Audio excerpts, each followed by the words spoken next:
أعوذ بالله السميع العليم من الشيطان الرجيم رب اشرح لي صدري ويسر لي أمري واحلل عقدة من لساني يفقهوا قولي وقال تعالى وسارعوا إلى مغفرة من ربكم وجنة۔ تمام قسم کی تعریفات عبادات ایک اللہ وحدہ لا شریک کے لیے، ان گنت لا تعداد درود و سلام ہو امام الانبیاء رحمت للعالمین صلی اللہ علیہ وسلم کی ذات گرامی پر۔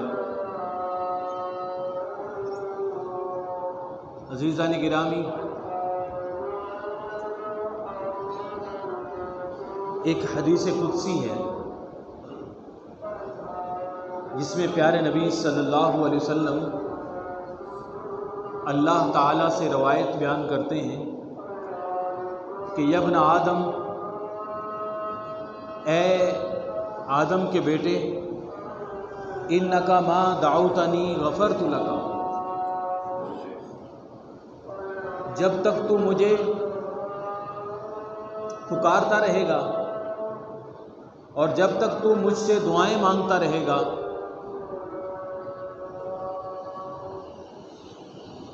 اس وقت تک میں تجھے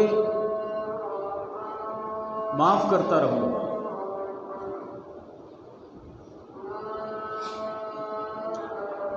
الا ما کان منک ولا ابالی،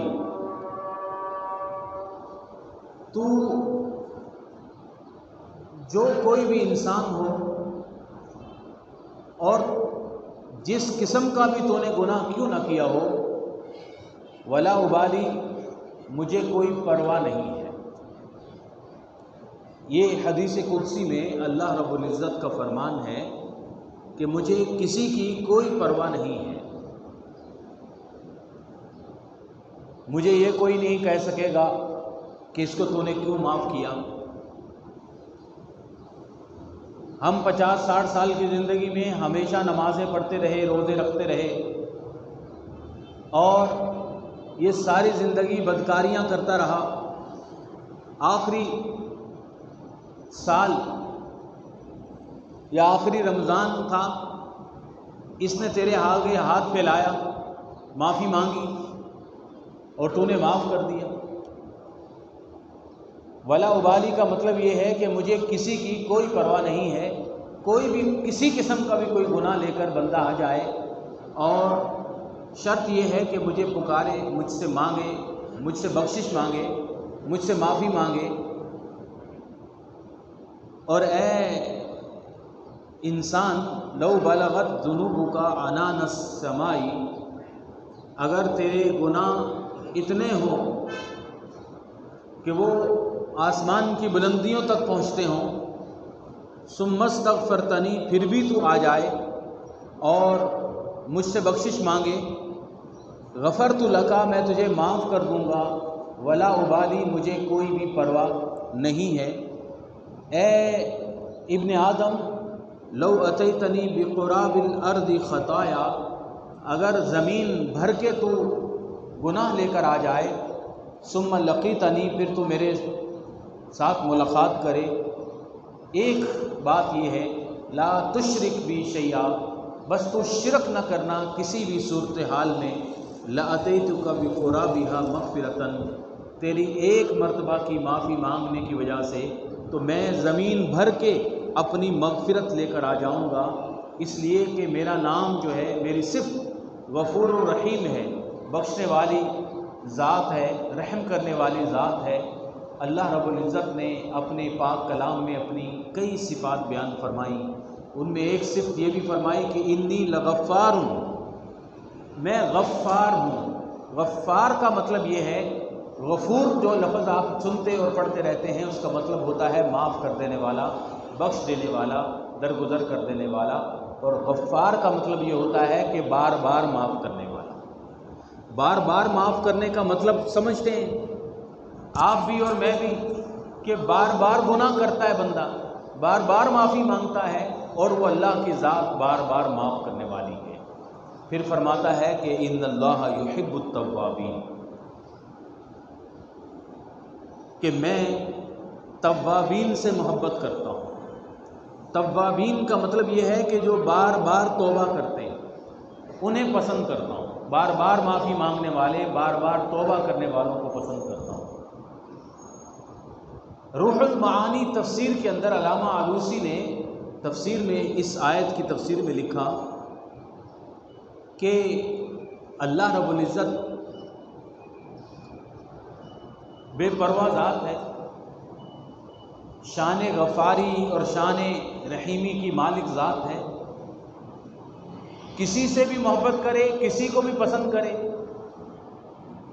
الفاظ کو دیکھیں تو صحیح، یہ نہیں فرما رہا میں روزے رکھنے والوں سے محبت کرتا ہوں، وہ ایک الگ مقام پر، نماز پڑھنے والوں سے محبت کرتا ہوں، وہ کسی اور مقام پر فرمایا گیا۔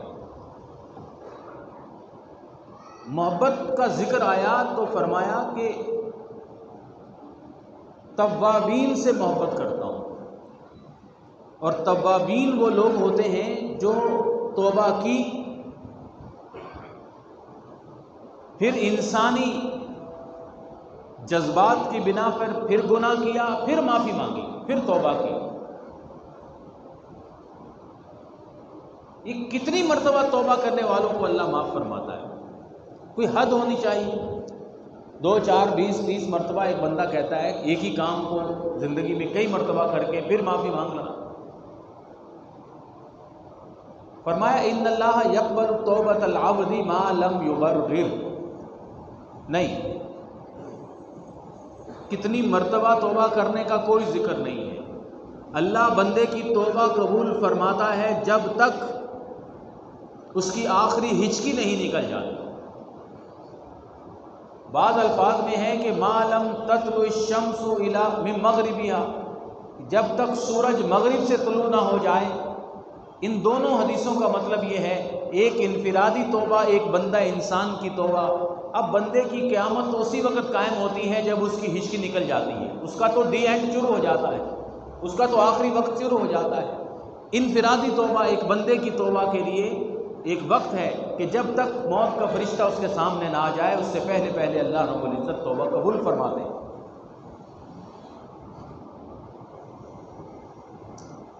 اور قوموں کی اجتماعی توبہ کہ پوری انسانیت اللہ کے سامنے جھک جائے، معافی مانگے، اس کا دروازہ کھلا ہے اس وقت تک جب تک یہ قیامت سورج مغرب سے طلوع نہیں ہو جائے۔ سورج مغرب سے طلوع ہو جانے کے بعد آخری قیامت کی نشانی دیکھ لینے کے بعد پوری کی پوری انسانیت سجدے میں جھک جائے گی، تو پھر توبہ کا دروازہ بند۔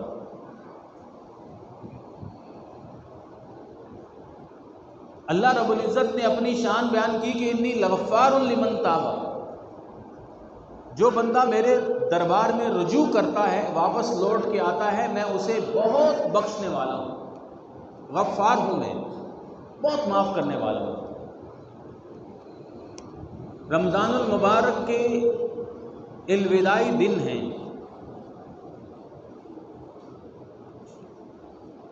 ذرا ہاتھوں کو پھیلا کے، جھولی کو پھیلا کے اللہ سے معافی مانگ لینے میں، اللہ سے بخشش طلب کر لینے میں ایک بندے کا کیا جاتا ہے۔ لیکن آپ دیکھیں گے کہ جس انسان کی عادتیں جوانی میں پختہ ہو چکی ہوں، پکی ہو چکی ہوں، وہ بڑھاپے کے اندر بھی گناہ سے باز نہیں آتا۔ ہونا یہ چاہیے کہ بڑھاپے کے اندر جا کر انسان کی سوچ اور ذہن بدل جاتی ہے، اور توبہ اس کے لیے بڑی آسان ہو جائے گی کہ اب اگر اسے کہا جائے کہ زنا نہیں کرنا تو وہ کہے گا کوئی بات ہی نہیں، کیونکہ میرے دل میں خواہش ہی نہیں، اب بد نظری کی بھی کوئی خواہش نہیں، نشہ کرنے شراب پینے کا دل ہی نہیں چاہتا، بیمار ہوں۔ لیکن آپ دیکھیں گے دنیا کے اندر جو اسلام قبول کرتے ہیں لوگ، بڑی حیران کن بات ہے، اسلام قبول کرنے والوں کا ریشو جو ہے وہ نوجوان لوگ زیادہ ہیں، بوڑھے لوگ اسلام قبول کم کر رہے ہیں۔ اس لیے کہ جو جوانی کے اندر اگر گناہ کرنے کی لالچ اور خواہش زیادہ ہوتی ہے تو گناہ سے رک جانے کی طاقت بھی انسان کے اندر زیادہ ہوتی ہے. جوانی ہے نا، اس کے اندر طاقت بھی ہوتی ہے، وہ نفس پر کنٹرول بھی کر سکتا ہے. آپ مساجد میں اللہ کے بندے دیکھیں گے جو بزرگ ہو چکے ہیں، بوڑھے ہو چکے ہیں، ان میں اکثر وہی ہوتے ہیں کہ جن کی جوانی کے اندر بھی پاک دامنی والی، پاک بازی والی اور اللہ سے حیا والی جوانی گزری ہوتی ہے، تو وہ عادتیں جو جوانی میں پختہ ہو چکی ہوتی ہیں وہ بڑھاپے میں بھی چلتی ہیں. اس لیے اجر کے لحاظ سے قیمتی توبہ اس بندے کی ہے جو جوانی میں توبہ کرتا ہے. فرمایا کہ عرش کے سائے میں اللہ تعالیٰ چند خوش نصیبوں کو جگہ عنایت فرمائیں گے. ان میں ایک وہ بندہ بھی ہوگا شاب نشأ فی عبادت اللہ، نوجوان، وہ نوجوان جس نے اپنی جوانی اللہ کی عبادت، اللہ کی بندگی میں گزاری. وَسَارِعُوا إِلَىٰ مَغْفِرَةٍ، اے لوگو دوڑ کر چلے آؤ اللہ کی بخشش کی طرف. مِن ربکم، یہ بخشش کی بہاریں جو ہیں تمہارے رب کی طرف سے ہیں. وَسَارِعُوا، اے لوگو دوڑ کر چلے آؤ جنتٍ عرضها السماوات والارض، ایسی جنتوں کی طرف جو زمین و آسمان کی وسعتوں کے برابر ہے. اعدت للمتقین، وہ جنتیں، وہ باغات اور بخشش اللہ نے رکھی ہے متقین کے لیے. الذین، اللہ سے ڈرنے والے وہ لوگ ہوتے ہیں، اللہ نے خود ہی ان کی صفات بیان فرمائی. الذین ينفقون فی السراء والضراء، جو لوگ اللہ کی راہ میں مال خرچ کرتے ہیں، فی السراء، خوشحالی کے اندر بھی، والضراء، تنگ دستی کے اندر بھی، والکاظمین الغیظ، اور وہ غصے کو پی جانے والے ہوتے ہیں، والعافین عن الناس، لوگوں کو معاف کر دینے والے ہوتے ہیں. یہ متقین کی صفات ہیں، یہ ان لوگوں کی صفتیں ہیں جن کے لیے اللہ نے جنتیں تیار کی ہیں. اب ان صفات میں میں، آپ، ہم سب دیکھ سکتے ہیں اپنے آپ کو. ہم معاف کرنے کو تیار بھی ہوتے ہیں کہ نہیں ہوتے؟ اگر کوئی ساس ہے تو سوچے کہ اللہ نے جنتیں ان کے لیے بنائی ہیں جو متقین ہیں، اور وہ لوگ ہوتے ہیں جو معاف کر دینے والے ہوتے ہیں، غصے کو پی جانے والے ہوتے ہیں. تو کیا میں اپنے بیٹے، بیٹی، بہو، داماد کو معاف بھی کرتی ہوں کہ نہیں کرتی؟ کتنے لوگ اور کتنے گھروں کے اندر ساری زندگی گزر جاتی ہے. بزرگ مائیں ہیں، نیک ہوتی ہیں، حج عمرہ بھی کرتی ہیں، لیکن نہیں بولنا، معاف ہی نہیں کرنا. بس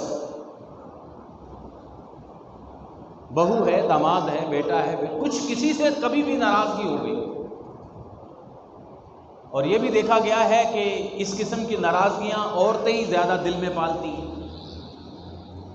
معاشرے میں جتنی بھی طلاقیں ہوتی ہیں ان کے پیچھے اکثر 90% خواتین کا ہی ہاتھ ہوتا ہے. غصہ پی جانے والے مومن مرد اور مومن عورت کی شان اللہ نے بیان فرمائی ہے کہ بندے، تیرے لیے اللہ نے جنت بیان کی ہے، جنت تیار کی ہے. کیوں؟ تو غصے کو پی جاتا ہے، معاف کر دیتا ہے. واللہ یحب المحسنین، والذین، اور وہ لوگ، اذا فعلوا فاحشۃ، جب ان سے گناہ ہو جاتا ہے، جب کوئی فحاشی کا کام ہو جاتا ہے، کوئی بھی کسی قسم کا بھی کوئی کام، ایک گناہ کا الگ الگ تذکرہ کرنے کی کوئی ضرورت نہیں ہے. اے بندے، تو نے کبھی بھی اللہ کی رحمت سے مایوس نہیں ہونا. یہ نہیں کہنا کہ یہ بہت بڑا گناہ ہے، اب اللہ مجھے معاف نہیں کرے گا، یہ شیطان کی چال ہے. اے بندے، مومن وہ ہوتا ہے جب اس سے کوئی بے حیائی والا کام ہو جائے، اور ظلموا انفسہم، یا اپنے آپ پر ظلم کر بیٹھے، یعنی گناہ کر لے، پھر کام یہ کرنا چاہیے کہ ذکر اللہ کو یاد کرے، فاستغفروا لذنوبہم، اور اللہ رب العزت سے معافی مانگے اپنے گناہوں کو اللہ کے دربار میں پیش کرے اور کہے کہ اللہ یہ میرے گناہ ہیں، تو جانتا ہے، دنیا والے نہیں جانتے، تیری ذات ستار بھی ہے، ستار العیوب بھی ہے، تو ہمارے دامن پہ ہمارے اوپر پردے ڈالنے والی ذات ہے، لیکن اے اللہ تیرا میرا معاملہ ہے، تو مجھے معاف کر دے۔ اور پھر بندہ یہ بھی کہے وَمَن يَغْفِرُ الذُّنُوبَ إِلَّا اللَّهُ، پیار کے ساتھ کہے کہ اللہ تیرے علاوہ بخشنے والی ذات بھی کون ہے اور تیرے علاوہ معاف کرنے والی ذات بھی کون ہے۔ وَلَمْ يُصِرُّوا عَلَىٰ مَا فَعَلُوا، پھر اپنے گناہوں کے اوپر ڈٹا نہ رہے۔ أُولَٰئِكَ جَزَاؤُهُم مَغْفِرَةٌ مِّن رَّبِّكُمْ، أُولَٰئِكَ جَزَاؤُهُم مَغْفِرَةٌ مِّن رَّبِّهِمْ، یہ وہ لوگ ہیں جنہیں اللہ رب العزت بدلے میں بخشش عطا فرماتا ہے۔ گناہ کر لیں، معافی مانگیں، توبہ کریں، ندامت کریں، اللہ کو فوراً یاد کریں اور کہیں کہ اللہ تیرے علاوہ کون بخشنے والی ذات ہے، یہ وہ لوگ ہیں جنہیں بدلے میں اللہ مغفرت عطا فرماتا ہے۔ امام نووی رحمہ اللہ ریاض الصالحین میں بیان فرماتے ہیں کہ اس آیت کریمہ سے توبہ کی 4 شرطیں نظر آتی ہیں، سادی سی۔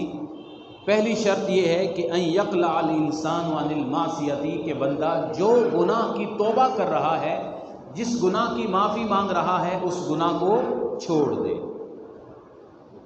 دوسری شرط یہ ہے کہ ان یندم علی فعلہا، ندامت تو کرے، شرمندگی کرے۔ تیسری شرط یہ ہے کہ ان یعزم اللہ یعود الیہا، اللہ کے سامنے ڈٹ کر عزم کرے کہ اللہ اب یہ گناہ میں دوبارہ نہیں کروں۔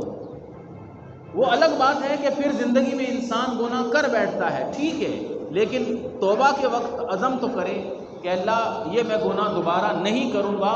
ہو سکتا ہے کہ شام کو اس کی دنیا سے ہی رخصتی ہو جائے، عزم تو کیا نا اس نے اللہ کے سامنے۔ اور چوتھی شرط یہ ہے کہ یعید الحق لصاحبہ، اگر گناہ کا تعلق کسی بندے کے ساتھ ہے، اس کا حق تو دے دینا، اس کا حق واپس لوٹا دے۔ وَإِن يَسْتَمْسَحَ مِنْهُ، اور اس سے معافی مانگے، اللہ سے معافی، اللہ سے بخشش۔ توبہ اور استغفار کے اندر ایک لازمی شرط یہ ہے کہ اگر اس چیز کا معاملہ اپنے جیسے کسی انسان کے ساتھ ہے، اس کا روپیہ پیسہ دبایا ہے، یہ گناہ وہ گناہ نہیں ہے کہ جس کی توبہ اللہ سے کی جائے، یہ وہ گناہ ہے کہ پہلے اس بندے کا حق واپس کر دیا جائے، پھر اللہ کے سامنے بندہ بیٹھ جائے اور کہے میں نے بڑا گناہ کیا ہے، اللہ مجھے معاف کر دینا۔ کئی لوگ شکوہ کرتے ہیں کہ آپ اپنے آپ کو اہل حدیث کہتے ہو، لیکن آپ جانتے ہیں کہ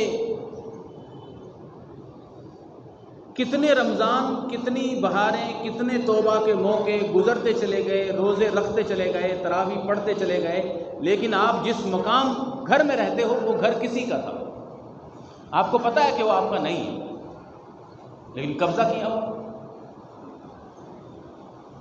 پلاٹ قبضہ کیا ہوا ہے،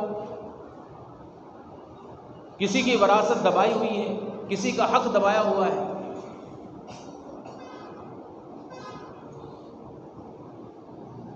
تو ایسے انسان کے لیے یہ آیت کریمہ ہے کہ بھائی یہ پہلے حق واپس کر دے، یا اس کو بٹا کر کہے کہ بھائی تیری چیز ہے، معاف کرنا ہے تو معاف کر دے، نہیں تو واپس لے لے۔ معافی تلافی کا سلسلہ دنیا میں ہی ہو جائے، نہیں تو اسی نشست میں آپ سنیں گے کہ توبہ اور بخشش کے موقع اللہ 10 دیتا ہے، 10 موقع اللہ دیتا ہے، معاف کرتا ہے گناہوں کو، ان میں ایک موقع آئے گا پل صراط والا، وہاں پر جو اس قسم کی چیزیں لوٹائی جائیں گی وہ ادائیگی بڑی مشکل ہو جائے گی، کیونکہ وہاں دنیا کا سکہ رائج الوقت نہیں چلتے۔ قل، اے نبی صلی اللہ علیہ وسلم، آپ بتاؤ لوگوں کو یا عبادی الذین اسرفوا علی انفسہم لا تقنطوا من رحمت اللہ، اے میرے بندو گناہ کر بیٹھے کوئی بات نہیں، اب اللہ کی رحمت سے مایوس نہ ہونا۔ انہ لن ییأس من روح اللہ الا القوم الکافرون، اللہ کی رحمتوں سے مایوس ہونے والے مسلمان نہیں ہوتے۔ یہ شیطان کا دوسرا وار، ایک تو پہلے گناہ کروا دیا، پھر شیطان دوبارہ کہتا ہے اب تجھے معافی نہیں ملے گی۔ وہ بندہ کہتا ہے کہ چونکہ اب مجھے معافی نہیں ملے گی تو پھر گناہ کرتا رہے ساری زندگی، جب اتنے پاپ کر لیے تو اور بھی۔ تو یہ جو چال ہے شیطان کی بڑی خطرناک، ہر حال میں ہر وقت ہر سوچ کے اندر یہ بندہ کہے کہ اللہ معاف کرنے والی ذات ہے۔ اللہ کہتا ہے کہ نہیں بندے مایوس نہیں ہونا تو نے، ان اللہ یغفر الذنوب جميعا، اللہ سارے گناہوں کو بھی معاف فرما دیتا ہے۔ انہ هو الغفور الرحیم، وہ ذات ہی ایسی ہے، وہ معاف کرنے والی ذات ہے، معاف کرنے پر قادر ذات ہے۔ علماء نے قرآن اور حدیث سے 10 بخشش کے موقع اور 10 بخشش کی راہیں بتائی ہیں کہ 10 موقعوں پر اللہ رب العزت معاف فرماتے ہیں اور بخشتے ہیں، بلکہ اللہ رب العزت بہانے بندوں کو دیتے ہیں۔ اس موقع پر معافی مانگ لے، اس موقع پر اس طریقے سے تیرے گناہ معاف ہو جائیں گے، اس طریقے سے گناہ معاف ہو جائیں گے، اور وہ گناہوں کی معافی کا سلسلہ چلتا رہتا ہے۔ ان 10 طریقوں کو دیکھ کر ہم آگے جاتے ہیں، پھر کہتے ہیں کہ واقعی وہ اللہ کی ذات جو ہے انہ هو الغفور الرحیم ذات ہے۔ اللہ اکبر۔ پہلا موقع، پہلا التوبہ، بخشش اور اللہ کی رحمت کے حصول کے لیے پہلا موقع جو اللہ بندے کو دیتا ہے وہ توبہ ہے، اور وہ اس طرح کا موقع ہے، ایسی ریزر دے دیتا ہے اللہ رب العزت کہ اپنے ہی نامہ اعمال کی کیے جانے والے گناہوں کو مٹانے پر بندہ قادر ہو جاتا ہے۔ اور اللہ فرماتا ہے کہ اے بندے لا تقنطوا من روح اللہ، کبھی بھی اللہ کی رحمت سے مایوس نہ ہونا، وہ معاف کرنے والی ذات ہے۔ دوسرا موقع ہے استغفار، کثرت سے اللہ سے معافی مانگنا، کثرت سے اللہ سے معافی مانگنا، اپنے دل اور اپنے دماغ اور اپنے شعور کے احساس کے ساتھ معافی مانگنا۔ وہ جو عادتاً تسبیح پھیرتے ہیں وہ کام نہ کرنا کہ میں نے کسی کا مال دبایا ہے، کسی کا قرض واپس نہیں کیا، جو کچھ بھی گناہ کیا وہ چیزیں موجود ہیں اپنی جگہ پر، اور میں استغفر اللہ پڑھتا جاتا ہوں۔ وہ عادتاً توبہ ہے، وہ ایک مذاق سی بن جاتی ہے۔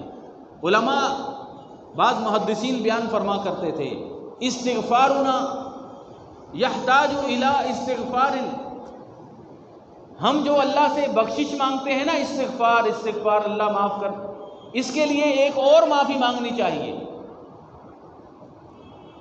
عربی کا جملہ ہے اور ترجمہ صحیح نہیں ہو سکا کہ ہمارا استغفار کرنا بھی ایک گناہ بن چکا ہے، جس کے لیے ہمیں ایک اور مرتبہ اللہ سے معافی مانگنی چاہیے کہ یہ ایک عادتاً سی تسبیح چل رہی ہے، شعوری تسبیح نہیں چل رہی۔ اس طرح اللہ تسبیح مانگے اور اللہ سے معافی مانگے، استغفار کرے شعور کے ساتھ، دل و دماغ کے شعور کے ساتھ کہ اللہ مجھے معاف کر دے۔ ما کان اللہ معذبہم وہم یستغفرون، اللہ نے فرمایا یہ اللہ کی بخشش کا دوسرا موقع ہے، اللہ بندے کو عذاب نہیں دے گا جب تک وہ اللہ سے معافی مانگتا رہے۔ اللہ بندے کو عذاب نہیں دے گا جب تک کہ وہ اللہ سے معافی مانگتا رہے گا۔ استغفار اور توبہ دونوں قرآن کریم میں بار بار لفظ آتے ہیں، بار بار آتے ہیں، ان دونوں کا ایک ہی ترجمہ ہے، ایک ہی مطلب ہے۔ امام ابن تیمیہ رحمہ اللہ سے پوچھا گیا کہ استغفار کون کرے؟ گناہ گار کرے اور نیکوکار نماز پڑھ کے اللہ سے معافی مانگ رہا ہے، یہ کیا مطلب ہوا؟ انہوں نے بڑی خوبصورت بات سمجھائی کہ اگر اے بندے تیرے تن بدن پر لباس اجلا نہیں ہے، میلا ہے، تو تجھے لباس دھونے کی ضرورت ہے، کیونکہ وہ صابن تیرے لباس کے میل کچیل کو نکال دے گی۔ اور اگر وہ لباس تیرا پاک صاف ہے پہلے ہی سے، پھر بھی تو گندگی سے بچتا ہے، اس کو دھوتا ہے، تو وہ پھر وہ مزید پاک صاف ہو جائے گا اگر بندہ گناہگار ہے اپنے گناہوں کو سامنے رکھ کے اللہ سے استغفار کرتا ہے، معافی مانگتا ہے، وہ اس کے گناہوں کی بخشش کا ذریعہ بن جاتے ہیں۔ نیکوکار بندے کے لیے حکم یہ ہوتا ہے کہ وہ اس کے نیکیوں کی حفاظت کرتے ہیں، اس کی نیکیوں کی تعداد بڑھتی چلی جاتی ہے اور اس کے درجات بلند ہوتے ہیں۔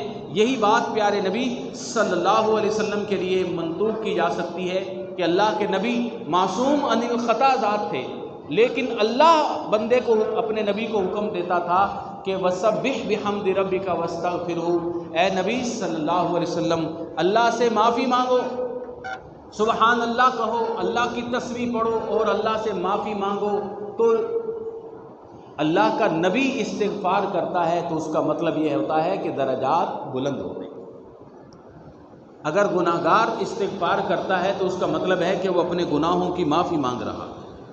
اسی لیے نبی کریم صلی اللہ علیہ وسلم کیا شان ہے اور فرمایا کرتے تھے، اے لوگوں توبوا الی اللہ، تم اللہ سے توبہ استغفار کا دامن کبھی نہیں چھوڑنا، انی لاتوب الی اللہ مئۃ مرۃ، میں محمد الرسول اللہ امام الانبیاء شافی محشر بھی اللہ کے سامنے دن میں 100 مرتبہ توبہ کرتا ہوں،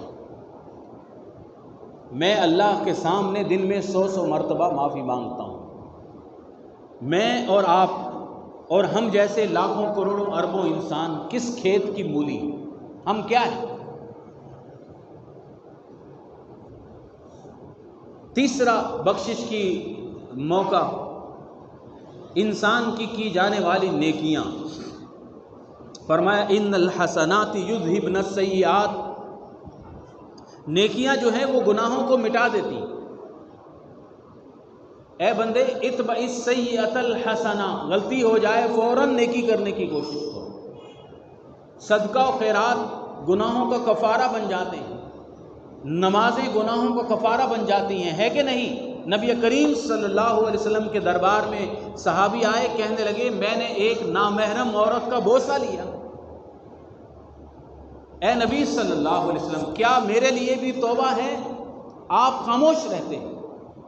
نماز پڑھنے کے بعد بلایا اور فرمایا کہ ان الحسنات یذہبن السیئات، فرمایا کہ یہ جو نمازیں ہیں، یہ جو نیکیاں ہیں، یہ گناہوں کو مٹا دیتی ہیں، یہ نیکیاں نمازوں کو ختم کر دیتی ہیں۔ تو ہر قسم کی نیکیاں، من جاء بالحسنۃ فلہ عشر امثالھا، جو بندہ ایک نیکی لے کر آئے گا، اللہ رب العزت کی بخشش اور رحمت دیکھیں کہ اللہ 10 اجر اس کو عطا فرمائے گا۔ چوتھی، مختصراً اب وقت بہت کم رہ گیا، بخشش کی راست، بخشش کا موقع اللہ رب العزت بندے کو دنیا میں ہی عطا فرماتے۔ کیا پیارا انداز ہے، فرمایا ما یصب المؤمن من وصب ولا نصب ولا ہم ولا حزن، بندے کو دنیا کے اندر جو تکلیف پہنچتی ہے نا، بیماری آتی ہے، دکھ آتا ہے، فکر مندی آتی ہے، یہ اس کے گناہوں کا کفارہ بن جائے۔ یہ اللہ کی بخشش کا راستہ ہے کہ گناہ، تکلیف آتی جاتی ہے، بیماری آتی جاتی ہے، اس کے گناہوں کی بخشش ہوتی چلی جاتی ہے۔ یہ بھی الفاظ ہیں حدیث کے، ایک موقع ایسا بھی آتا ہے کہ بندہ پاک صاف ہو کر جیسے ماں کے پیٹ سے پیدا ہوا ہے اللہ کے سامنے حاضر ہو۔ زندگی میں دنیا میں کیے جانے والے جتنے بھی گناہ ہیں، تو بندہ مومن کو ہر حال میں صبر اور شکر کرنا چاہیے۔ اگر دکھ تکلیف آتی ہے تو ٹھیک ہے، یہ اللہ رب العزت کی طرف سے ہمارے گناہوں کا کفارہ بن رہا۔ وَمَن يَعْمَلْ سُوءًا يُجْزَ بِهِ، اللہ نے فرمایا کہ جو گناہ کرتا ہے بدلہ مل جاتا ہے۔ ابو ہریرہ رضی اللہ تعالیٰ عنہ بیان فرماتے ہیں، قرآن کریم کی یہ آیت نازل ہوئی، صحابہ پریشان کہ کوئی بھی عمل کریں گے تو دنیا میں ہمیں بدلہ مل جائے گا، تو یہ تو ہم پھنس گئے، یہاں گناہ کیا یہیں سزا مل گئی۔ صحابہ سمجھ نہیں رہے تھے، اللہ کے رسول سے شکایت کرتے ہیں۔ اللہ کے نبی صلی اللہ علیہ وسلم نے فرمایا کہ میرے صحابہ عمل جاری رکھو، نیکی کرتے رہو، توبہ استغفار کرتے رہو، کل ما یصاب المسلم کفارۃ، اس آیت کا مطلب یہ ہے کہ مومن کو پہنچنے والی تکلیف اس کا کفارہ بن جاتی ہے۔ سبحان اللہ، مومن کو پہنچنے والے گناہ، اس مومن کو پہنچنے والی تکالیف، پریشانیاں، بیماری، دکھ، ایکسیڈنٹ، ایک ایک چوٹ، ایک ایک تکلیف، موٹر سائیکل خراب ہو گئی، گاڑی خراب ہو گئی، بجلی چلی گئی، تکلیف آ گئی، دکھ آ گیا، پریشانی آ گئی، آپ سمجھیں کہ یہ ہمارے گناہوں کا کفارہ بن جاتا ہے۔ اور پانچویں بخشش کی موقع اور راہ جو ہوتی ہے جس کی وجہ سے اللہ معاف کر دیتا ہے گناہوں کو، علماء کہتے ہیں کہ قبر کی تکالیف اور قبر کی پریشانیاں بندے کے سامنے آتی ہیں اور یہ اس کے گناہوں کا کفارہ بنتی چلی جاتی ہیں۔ اللہ ہم سب کو قبر کے عذاب سے محفوظ فرمائے۔ اللہ رب العزت ہمیں دنیا میں ہی توبہ استغفار کرنے کی توفیق عطا فرمائے۔ چھٹا موقع یہ بیان کیا جاتا ہے کہ دعاء المؤمنین و استغفارہم بعد الممات، یہ بھی بخشش کا موقع ہے کہ بندہ دنیا سے چلا گیا، اس کے بعد اس کے بھائی بہن، رشتہ دار، بیٹے، اولاد، اس کے ساتھی، اس کے مسجد والے اس کے لیے جو دعائیں کرتے ہیں، استغفار کرتے ہیں، یہ ایصال ثواب کا دروازہ اللہ نے کھولا ہوا ہے، یہ بھی اس بندے کی بخشش کا بڑا ہی بہترین ذریعہ بن جاتا ہے۔ کتنا پیارا انداز اللہ رب العزت، اللہ تعالیٰ چاہتے ہیں کہ میرے بندے جہنم میں نہ جائیں۔ ما یفعل اللہ بعذابکم، اللہ نے اپنے پاک قرآن میں بیان فرمایا کہ اللہ تمہیں عذاب کیوں دے گا۔ الفاظ یہ ہیں کہ اللہ کو کیا ملے گا تمہیں عذاب دے کر، اللہ نہیں چاہتا تمہیں عذاب دینا۔ بندے تو خود ہی اپنے نفس پر ظلم کرتا ہے۔ تجھے لیلۃ القدر بھی ملتے ہیں، تجھے رمضان بھی ملتے ہیں، تجھے رمضان کے آخری 10 دن بھی ملتے ہیں، تجھے ایک ایک لمحے، ایک ایک منٹ ملتی ہے، تو معافی تو مانگ۔ چھٹا موقع یہ بھی ملا کہ تو دنیا سے چلا گیا، تیری اولاد تو ہے نا پیچھے، وہ تیرے لیے استغفار کرے گی، تیرے لیے بخشش کی دعائیں مانگے گی، اس کا بھی تمہیں مرنے کے بعد فائدہ ہوتا چلا جائے گا۔ اور ساتواں بخشش کا موقع یہ ہے کہ بندے کو دیا جانے والا ایصال ثواب، صدقہ جاریہ، اس کے مرنے کے بعد اس کی اولاد اس کے لیے حج کرتی ہے، اس کے لیے صدقہ خیرات کرتی ہے، اس کے لیے مسجد مدرسہ بناتی ہے، اس کے لیے کوئی بھی ایسا کام کرتی ہے جو اس کو ایصال ثواب میں پہنچتا چلا جائے۔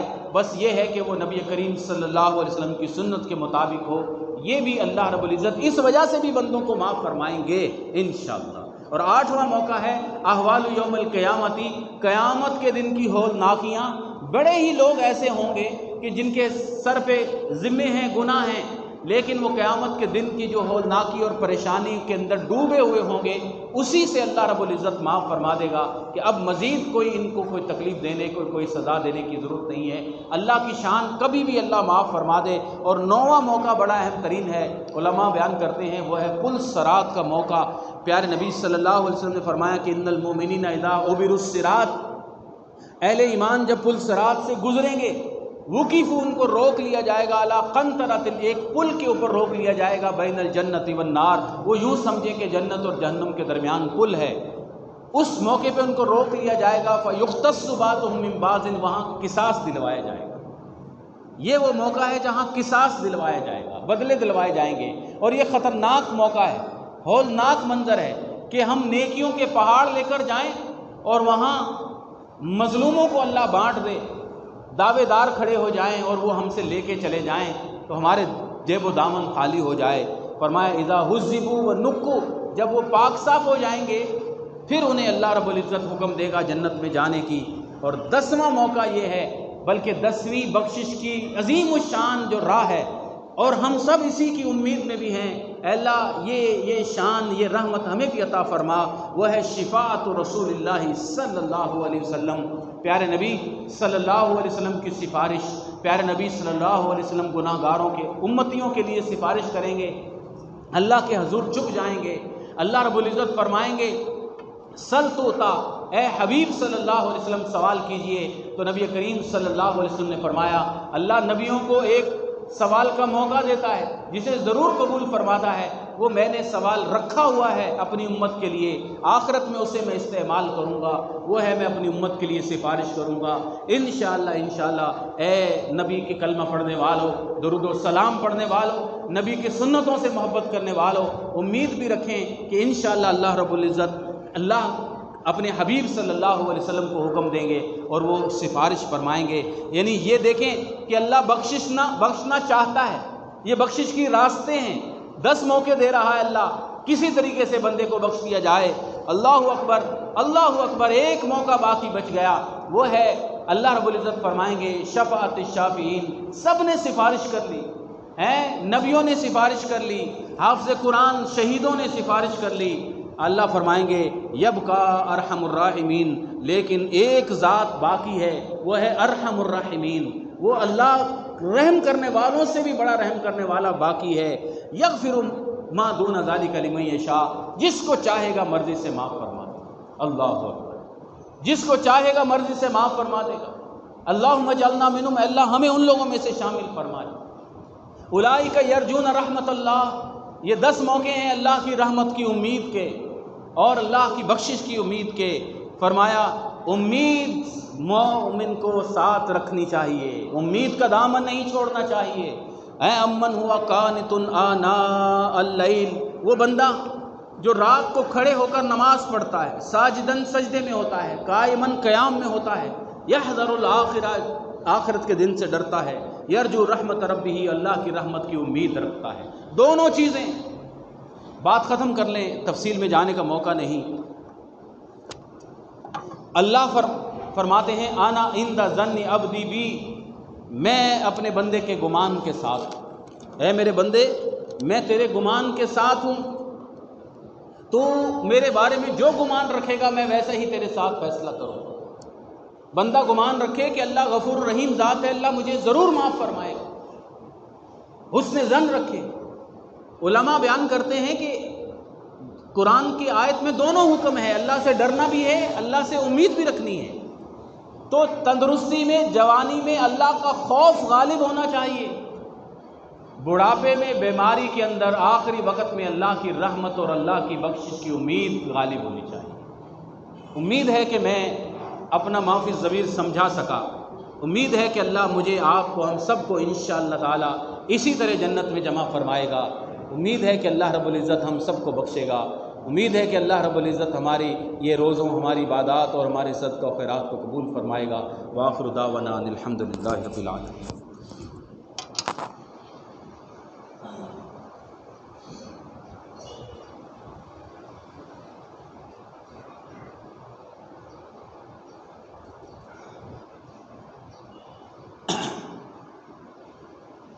یہ پیچھے والے اسپیکر کھلے ہوئے ہیں سارے، تو کھول دیں۔ ان الحمد للہ نحمده ونستعینه ونستغفره ونعوذ باللہ من شرور انفسنا ومن سیئات